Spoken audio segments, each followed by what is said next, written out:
جس نبی کا یہ مقام ہے، جس نبی کا یہ مرتبہ ہے کہ جب وہ روتا ہے تو چاند اسے چپ کراتا ہے، اور جب اسے نیند نہیں آتی ہے تو چاند اسے لوریاں سنا کر کے اس کو سلاتا ہے۔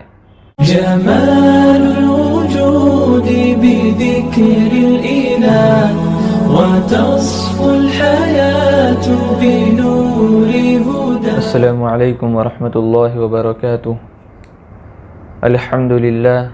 الحمد للہ وکفى وسلام علی عباده الذین اصطفى، اما بعد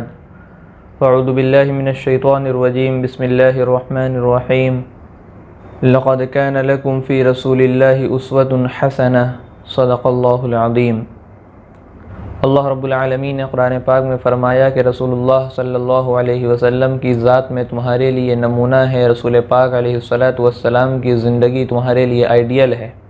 تو جو بھی شخص اپنے آئیڈیل یعنی نبی کریم صلی اللہ علیہ وسلم کی زندگی کو اپنائے گا، اپنی زندگی میں ان کی سنتوں کو، ان کے طریقے کو داخل کرے گا، وہ شخص کامیاب ہوگا۔ اور یہی وجہ ہے کہ رسول اللہ صلی اللہ علیہ وسلم کا ایک ایک لمحہ، ان کی زندگی کا ہر ایک وقت، ہر ایک سیکنڈ ہمارے لیے نمونہ ہے، قیمتی ہے، اور ہر چیز اللہ کے رسول نے ہمارے لیے بتا دی کہ ہم کو سارے کام کس طریقے پر کرنا ہے۔ کوئی بھی جائز ایسا کام نہیں کہ جس کا طریقہ اللہ کے رسول صلی اللہ علیہ وسلم نے نہ بتایا ہو۔ اللہ کے رسول صلی اللہ علیہ وسلم کی جو ولادت ہوئی تو اللہ کے رسول کے ساتھ گویا کہ ایک نئی کرن اور ایک نئی نور کی ولادت ہوئی، اور ایک نئی امید کی ولادت ہوئی، جس نے آ کر کے دنیا والوں کو امن و امان کا پیغام دیا، انسانیت کا پیغام دیا، اور اس وقت پیغام دیا جب کہ انسانیت سسک رہی تھی اور انسانیت ختم ہو چکی تھی۔ اللہ کے رسول صلی اللہ علیہ وسلم کی ولادت کی تاریخ کے بارے میں اگرچہ اختلاف ہے، کسی نے کہا ہے کہ 8 ربیع الاول کو ولادت ہوئی، کسی نے 9 ربیع الاول کو، اور اکثر اور زیادہ تر لوگوں نے 12 ربیع الاول کو گنایا ہے کہ پیر کے دن 12 ربیع الاول میں اللہ کے رسول صلی اللہ علیہ وسلم کی ولادت ہوئی ہے۔ جب اللہ تعالیٰ نے اپنے محبوب امام الانبیاء صلی اللہ علیہ وسلم کو اس دنیا میں بھیجنے کا ارادہ کیا تو جو وقت اختیار کیا بڑا ہی قیمتی وقت ہے، بڑا ہی بابرکت وقت ہے۔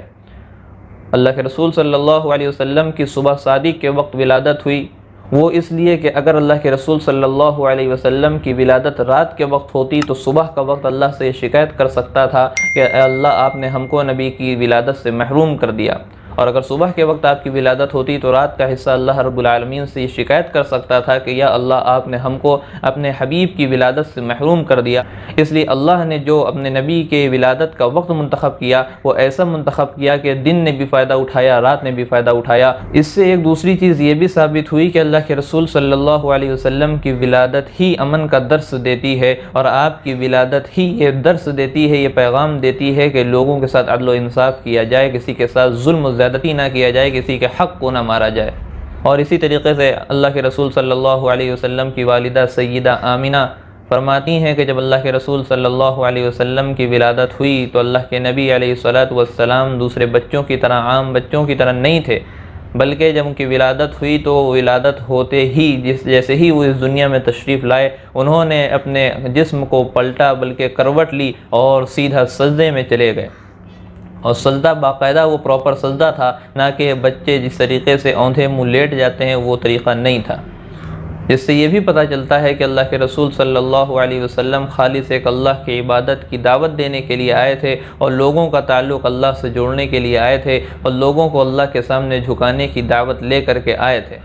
اللہ کے رسول صلی اللہ علیہ وسلم کی ولادت سے لے کر آپ کی وفات تک کے جو ہر لمحہ ہے وہ قابل ذکر ہے، اور ایسا قابل ذکر ہے کہ اس کو صرف ربیع الاول کے مہینے میں نہیں بلکہ کوئی شخص پوری زندگی بھی اس کو بیان کرنے بیٹھے تو اس کی زندگی چھوٹی پڑ جائے، اس کی زندگی کم پڑ جائے، لیکن اللہ کے رسول صلی اللہ علیہ وسلم کی صفات اور آپ کی عظمت اور آپ کا مرتبہ، آپ کا مقام کبھی ختم ہونے والا نہیں ہے۔ اللہ کے نبی صلی اللہ علیہ وسلم کی خوبصورتی اور آپ کے حسن و جمال کا عالم یہ تھا کہ آپ کے چچا حضرت عباس رضی اللہ عنہ فرماتے ہیں کہ ایک مرتبہ اللہ کے رسول صلی اللہ علیہ وسلم کھلے آسمان کے نیچے لیٹے تھے، اور کم عمری تھی، ابھی دودھ پینے کی عمر تھی، تو میں دیکھتا ہوں آسمان کی طرف نظر اٹھا کر کے تو 14ویں رات کا چاند چمک رہا ہوتا ہے، تو میں کنفیوز ہو جاتا ہوں، میں پریشان ہو جاتا ہوں، میں حیران ہو جاتا ہوں، مجھے سمجھ میں نہیں آتا کہ جو ہے 14ویں رات کا چاند زیادہ خوبصورت ہے یا میرا بھتیجا زیادہ خوبصورت ہے۔ حضرت عباس رضی اللہ عنہ فرماتے ہیں کہ بہت دیر کے غور و فکر کے بعد میں نے یہ فیصلہ کیا کہ چاند میرے بھتیجے کے آگے پھیکا پڑ گیا ہے۔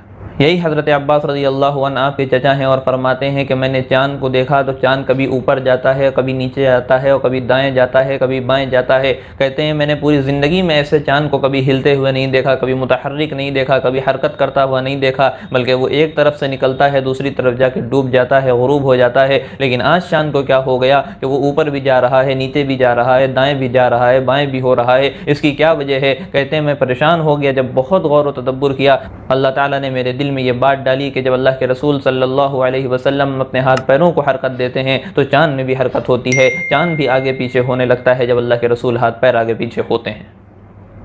ایک مرتبہ نبی پاک صلی اللہ علیہ وسلم سے پوچھا گیا آپ کے نبوت ملنے کے بعد کہ آپ کا بچپن کیسا گزرا، تو اللہ کے نبی صلی اللہ علیہ وسلم کا خود ارشاد ہے کہ کان القمر یناغینی ویحاکینی ویمنعنی من البکا، کہ ہمارا بچپن ایسا گزرا کہ جب مجھے نیند نہیں آیا کرتی تھی تو چاند مجھے لوریاں سنایا کرتا تھا، اور چاند مجھے حکایات اور قصے سنایا کرتا تھا، وَيَمْنَعُنِي مِنَ الْبُكَا، اور جب میں روتا تھا تو چاند مجھے چپ کرایا کرتا تھا۔ جس نبی کا یہ مقام ہے، جس نبی کا یہ مرتبہ ہے کہ جب وہ روتا ہے تو چاند اسے چپ کراتا ہے، اور جب اسے نیند نہیں آتی ہے تو چاند اسے لوریاں سنا کر کے اس کو سلاتا ہے۔ اور اس کی خوبصورتی کا عالم یہ ہے کہ 14ویں رات کا چاند بھی اس کے آگے پھیکا پڑ جائے تو کیا اس نبی کے اوپر ہم روزانہ 100 مرتبہ 200 مرتبہ درود نہیں پڑھ سکتے؟ کیا اس نبی کی امتی ہونے پر ہم فخر نہ کریں؟ کیا اس نبی کے زندگی کے ہر ایک عمل کو ہم اپنا نہیں سکتے؟ کیا اس نبی کی ایک ایک سنت کو، ایک ایک طریقے کو اپنی زندگی میں داخل کر کے ہم جنت کے راستے کو آسان بنا نہیں سکتے؟ اللہ کے نبی صلی اللہ علیہ وسلم کی ہم تعریف بھی کریں گے، ان کی صفات بیان کریں گے، ان کے لیے نعت پڑھیں گے، اور اسی طریقے سے ان کے لیے صدقہ خیرات کریں گے، اور ان کے لیے ہم قربانی کریں گے، اس کا ثواب اللہ کے رسول صلی اللہ علیہ وسلم تک پہنچائیں گے، ان کے فیصلے کو اپنے لیے نجات کا ذریعہ سمجھیں گے۔ تو یہ کچھ باتیں تھیں اللہ کے نبی صلی اللہ علیہ وسلم کے بچپن کے تعلق سے، ولادت کے تعلق سے، جو میں نے آپ کے سامنے رکھیں۔ اور صرف ولادت کے تعلق سے اتنی باتیں نہیں، بہت سی باتیں ہیں، اور قیامت تک کے اس کو اگر لکھا جاتا رہے اور پڑھا جاتا رہے، کہا جاتا رہے،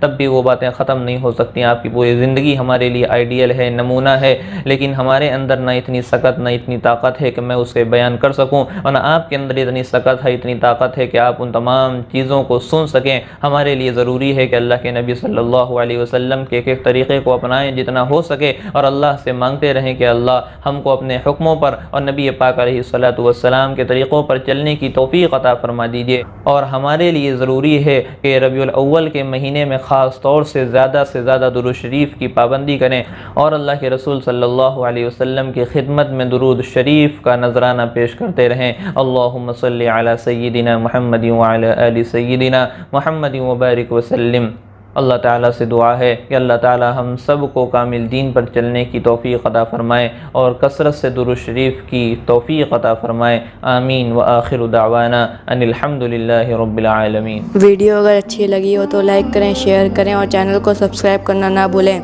اور ساتھ ہی ساتھ بیل آئیکن کو پریس کریں تاکہ نئی ویڈیو کی نوٹیفیکیشن آپ کو ملتی رہے۔